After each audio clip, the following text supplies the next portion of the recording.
మహాభారత యుద్ధం ఆ రోజుతో ముగిసింది. కృష్ణుడు అర్జునుడు కలిపి వెనక్కి వచ్చేసారు. ప్రతిరోజు కృష్ణుడు కృష్ణుడు రథం దిగి అర్జునుడికి చెయ్యి అందిస్తాడు. అర్జునుడు కృష్ణుడు చేయి పట్టుకుని రథం దిగుతాడు. కానీ ఆ రోజు యుద్ధం అయిపోయింది, కృష్ణుడు దిగలేదు. దిక్కుండా అర్జునుడితో అన్నాడు, అర్జున, నీ తలక గాంధీవం, నీ తలక బాణాలున్న తునీరం రెండు పట్టుకుని కిందకి దిగు అన్నాడు. అర్జునుడికి ఆశ్చర్యం అనిపించింది. అరే, యుద్ధం అయిపోయిందే, కృష్ణుడు బాణాలు పట్టుకుని తునీరాలు పట్టుకుని దిగిపోమంటున్నాడు. ప్రతిరోజు వచ్చేటట్టు తను దిగి నా చేయి అందించి నన్ను కిందకి దించే ప్రయత్నం చేయలేదు.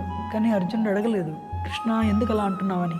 మారు మాట్లాడకుండా అర్జునుడు ఏం చేశాడు, తన తాలూకా బాణం గాంధీవాన్ని పట్టుకుని తన తాలూకా బాణాలు పట్టుకుని కిందకి దిగిపోయాడు.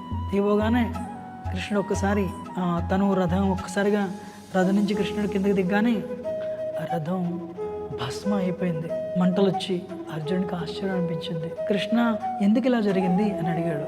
అర్జున, నీకు తెలియదు, ఈ 18 రోజులు మహాభారత యుద్ధంలో ఎంతో మంది అతిరథ మహారథులు నేను చంపడానికి దివ్యాస్త్రాలు ఉపయోగించారు.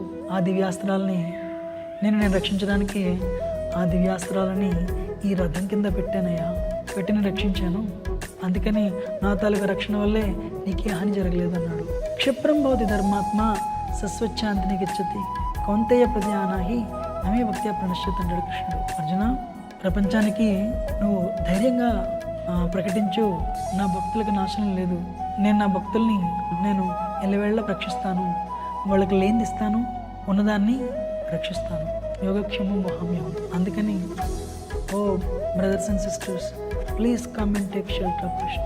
మీరందరూ రండి, కృష్ణుడి తొలక ఆశ్రయం పొందండి. హరే కృష్ణ.